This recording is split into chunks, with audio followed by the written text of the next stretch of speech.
कक्षा 12 हिंदी अनिवार्य की पाठ्य पुस्तक वितान के पाठ अतीत में दबे पांव के सारांश को इस वीडियो के माध्यम से समझाया जाएगा। इसके लेखक ओम थानवी ने यात्रा वृत्तांत और रिपोर्ट का सम्मिश्रण इस पाठ के माध्यम से प्रस्तुत किया है, जिसमें सिंधु घाटी के दो शहरों मोहनजोदड़ो और हड़प्पा का उल्लेख किया गया है, परंतु संपूर्ण वर्णन केवल मोहनजोदड़ो का ही किया जाएगा। या मेरे द्वारा ये प्रयास किया जा रहा है कि आपको ये पाठ नीरस न लगे और ऐसा प्रतीत हो मानो आप पाकिस्तान के सिंध प्रांत में खड़े मोहनजोदड़ो के अवशेषों को देख रहे हैं, जहां दूसरे शहर का नाम हड़प्पा है और ये पाकिस्तान के पंजाब प्रांत में है, परंतु ये विकास की भेंट चढ़ गया। अर्थात जब पाकिस्तान में रेलवे लाइन बिछाई गई तब हड़प्पा के अवशेष नष्ट हो गए। यही कारण है कि इस पाठ में केवल मोहनजोदड़ो का वर्णन किया जाएगा। यह प्राचीन काल में घाटी सभ्यता का केंद्र रहा तथा लगभग 200 हेक्टेयर क्षेत्र में फैला है और इसकी आबादी लगभग 50,000 रही होगी। ये 5,000 वर्ष पूर्व महानगर रहा होगा और इसके प्रमाण के रूप में खुदाई में बड़ी तादाद में इमारतें, सड़कें, धातु पत्थर की मूर्तियां, चाक पर बने चित्रित भांडे, मोहरें, साजो सामान और खिलौनों की प्राप्ति हुई है। यहाँ पर अचरज करने की बात यह है कि सिंधु घाटी मैदानी संस्कृति और सभ्यता है, परंतु यहाँ पर टीले पाए गए हैं।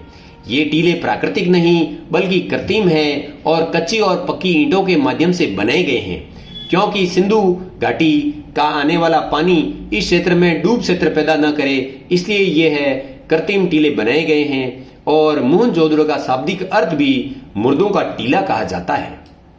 सबसे पहले हम यहाँ पहुंचकर देखेंगे कि ये आदिम शहर है, जहाँ सड़क हैं, गलियां हैं, वहां आज भी हम घूम और फिर सकते हैं। दीवार के सहारे पीठ रखकर सुस्ता सकते हैं। खंडहर के घर की देहरी और रसोई की गंध को अनुभव कर सकते हैं। बैलगाड़ियों की रुनझुन अनुभव कर सकते हैं, मानो आप दुनिया की छत पर हैं तथा वहां से आप इतिहास को नहीं उसके पार झांक रहे हैं। सबसे पहले हम इसके चबूतरे का वर्णन करेंगे। यह टीले पर बना सबसे ऊंचा चबूतरा है, जिस पर बौद्ध स्तूप बना हुआ है, जिसमें भिक्षुओं के कमरे हैं। 1922 ईस्वी में राखलदास बनर्जी ने तथा बाद में भारतीय पुरातत्व सर्वेक्षण के महानिदेशक जॉन मार्शल के निर्देशन में यहाँ व्यापक खुदाई हुई। इस बौद्ध स्तूप को भारत का सबसे पुराना लैंडस्केप या भूदृश्य कहा जाता है। यहाँ ना आकाश बदला है न धरती। ओम थानवी जब यहाँ पहुंचे उस समय जाड़े का मौसम था और दोपहर की धूप थी, परंतु यह धूप राजस्थान की धूप की भांति पारदर्शी न होकर चौंधियाती है, अर्थात फीकी धूप है। शहर के चबूतरे का वह भाग जो चारों तरफ चार दीवारी से घिरा है उसको हम गढ़ कहते हैं, और इस चार दीवारी के भीतर पुराने समय का राजसत्ता का केंद्र ये रहा होगा। चबूतरे के पीछे या इसकी पश्चिम के भाग में प्रशासनिक इमारतें, सभा भवन, ज्ञानशाला और कोठार का वर्णन आगे किया जाएगा। यहाँ के नगर नियोजन की बात करें तो ये नगर नियोजन का अनूठा मिसाल प्रस्तुत करता शहर है, जहां इमारतें आज भी खंडर के रूप में विद्यमान हैं। शहर की सड़कें और गलियां स्पष्ट दिखाई देती है। सड़कें सीधी या आड़ी है, इसे हम ग्रिंड प्लान कहते हैं और वर्तमान भाषा में इसे सेक्टर मार्का कॉलोनियों के नाम से जाना जाता है। इस प्रकार के शहर ब्रासीलिया, चंडीगढ़ और इस्लामाबाद शहरों में इस प्रकार के ग्रिंड शैली देखी जा सकती है। चबूतरे के पीछे गढ़ और ठीक सामने उच्च वर्ग की बस्ती है और उसके 5 किलोमीटर पीछे सिंधु नदी बहती है। शहर के दक्षिण में टूटे फूटे घरों का जमघट है, जिसे कामगारों की बस्ती कहते हैं। फिर दूसरा आकर्षण का केंद्र यहाँ का महाकुंड है। लंबी गली के आगे जाने पर हमें ये महाकुंड दिखाई देता है और इस गली को देव मार्ग कहते हैं। यह महाकुंड 40 फीट लंबा, 30 फीट चौड़ा और 7 फीट गहरा है। सीढ़ियों के माध्यम से हम इसमें जब उतरते हैं तो तीन तरफ हमें साधुओं के कक्ष और 8 स्नानघर दिखाई देते हैं। सामूहिक स्नान अनुष्ठान का अंग रहा होगा। पक्की ईंटों का जमाव इसके चारों तरफ किया गया है ताकि इसमें पानी न रिस सके। इसके तल में चूने और गारे का प्रयोग है। दोहरे घेरे का एकमात्र कुआं इसमें है और कुंड का पानी बाहर निकालने के लिए ढकी हुई नालियां हैं, जिस पर पक्की और समरूप दूसरी ईंटों का प्रयोग किया गया है। अगला आकर्षण का केंद्र यहाँ के कोठार हैं। कुंड की दूसरी ओर विशाल कोठार हैं। 9 चौकियों की 3 कतारों में हैं, जिसमें पहले अन्न आदि का भंडारण किया जाता था। उत्तर में गली है और यहाँ पर बैलगाड़ी के प्रयोग के साक्ष्य मिले हैं। ऐसे साक्ष्य हड़प्पा नगर में भी मिले थे। फिर हम यहाँ की कृषि व्यवस्था का वर्णन करेंगे। यहाँ के लोग उन्नत व्यापार के साथ खेतीहर और पशुपालक भी थे। पत्थर तथा तांबे का प्रयोग अधिक होता था। इमरान हबीब के अनुसार यहाँ रबी की फसलों में कपास, गेहूं, जौ, सरसों, चना बोया जाता था। अन्य मत के अनुसार यहाँ ज्वार, बाजरा, रागी आदि की फसलें भी हुआ करती थी। खजूर, खरबूजे, अंगूर, बेर आदि की झाड़ियों के प्रमाण भी यहाँ प्राप्त हुए हैं। कपास के अलावा सभी फसलों के बीज भी प्रमाण के रूप में प्राप्त हुए हैं। सूती कपड़ा प्राप्त होने वाला इतिहास का ये दूसरा स्थान है। इससे पूर्व केवल जॉर्डन में ही सूती कपड़ा प्राप्त हुआ था। कताई, बुनाई, रंगाई का कारखाना यहाँ इसके एक भाग में पाया गया है जिसे माधो स्वरूप वस्त्र कहते हैं। सुमेर से ऊन का आयात होता था और सूती वस्त्र का निर्यात जो है मोहनजोदड़ो या सिंधु सभ्यता में किया जाता था।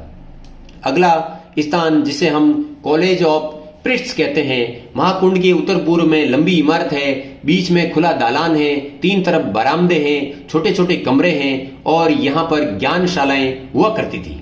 इसके अलावा अगली उसकी संरचना का नाम है सभा भवन।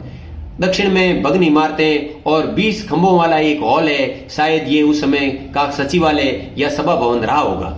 अन्य आकर्षण के केंद्रों में यहाँ छोटे टीलों पर बस्ती है जिसे नीचा नगर कहते हैं। पूर्व की बस्ती को रईसों की बस्ती कहते हैं, जहां पर बड़े घर हैं, सड़कें चौड़ी है और कुएं ज्यादा है।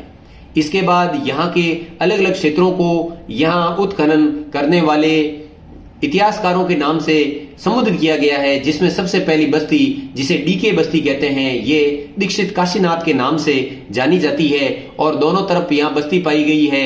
और बाजार का में कोई भी जो घर है वो सड़क पर नहीं खुलता है। ढकी हुई नालियां हैं जो उस समय स्वास्थ्य के प्रति जागरूकता को पैदा करती है। इसके अलावा पूरे मोहनजोदड़ो क्षेत्र में हमें 700 कुएं मिले हैं और कुएं खोदकर भू जल तक पहुंचने वाली ये पहली ज्ञात सभ्यता है। अगला इसका भाग जिसे डीकेजी कहते हैं ये एक बड़ी बस्ती है और यहाँ की ईंटें 1:2:4 के आकार में पाई गई हैं। यहाँ की दीवारें ऊंची है, मोटी है और केवल प्रवेश द्वार हैं, खिड़कियां यहाँ पर नहीं पाई गई है। अन्य बाग में डीके बी और सी बाग है। यहाँ पर दाढ़ी वाले याजक नरेश की मूर्ति मिली है। अगला जो हल्का है उसे हम HR जो कि हेरल्ड हरग्विज के नाम से जाना जाता है। यहाँ के घरों में मानव कंकाल मिले हैं। इसके अलावा प्रसिद्ध नर्तकी का शिल्प भी इसी हल्के से प्राप्त हुआ है। संसार में इसके जोड़ की कोई दूसरी चीज नहीं है, ऐसा व्हीलर का मानना है। और वर्तमान में ये नर्तकी का जो शिल्प है वो दिल्ली के म्यूजियम में सुरक्षित है। अगला जो भाग है वो VS हिंसा है जिसे हम माधो स्वरूप वस्त्र कहते हैं। रंगरेज का कारखाना है। कुओं को छोड़कर मोहनजोदड़ो में सब कुछ चौकोर है, आयताकार है। घर बड़े, कमरे छोटे हैं। छज्जों के चिन्ह कहीं भी प्राप्त नहीं हुए हैं। और मोहनजोदड़ो में घूमते हुए हमें ऐसा लगता है जैसे हम जैसलमेर के कुलदरा गांव में पहुंच गए हैं। इसके अलावा मोहनजोदड़ो का सबसे बड़ा आकर्षण का केंद्र इसका अजायब घर है और जिसमें लगभग 50,000 पंजीकृत चीजें हैं, जिनमें काला पड़ गया गेहूं, तांबे कांसे के बर्तन, मोहरें, वाद्य, मृदभांड, चित्र, गोटियां, माप तोल के पत्थर, तांबे का आईना, मिट्टी की बैलगाड़ी, खिलौने, कंगी, चक्की, मनके, पत्थर के औजार आदि प्रमुख हैं।